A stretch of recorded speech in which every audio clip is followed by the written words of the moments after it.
Sa mabuting balita ngayon, patuloy pa rin natin mapapakinggan ang pagbasa tungkol sa pagtatapos ng mundo. At ngayon sinabi ni Jesus, mawawala ang langit at ang lupa, ngunit ang salita ko ay hindi magkakabula. Ang lahat na may simula ay mayroon ding katapusan. Sinabi ni Jesus na kahit ang langit at ang lupa ay mawawala, ang mundo na ating tinitirhan ay mawawala pagdating ng araw. Kailan mangyayari iyon? Diyos lang ang may alam. Kahit ang langit ay mawawala, paano mangyayari iyon? Matatandaan natin sa aklat ng Revelation na sa final judgment ay magkakaroon ng new heavens and new earth. Ang Diyos lang ang nakakaalam kung kailan mangyayari iyon. Ngunit sinabi ni Jesus na ang kanyang salita ay hindi magkakabula.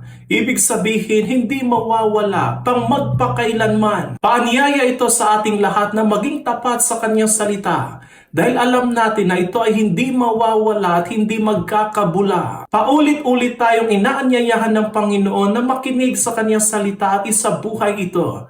Dahil nga ang kanyang salita ay hindi mawawala at siya ding magdadala sa atin sa buhay na walang hanggan. Kaya sa huling paghuhukom, kung nais natin mapabilang sa kanyang kaharian, ngayon pa lang ay maging tapat na tayo sa kanyang mga salita at isabuhay ito ng ganap.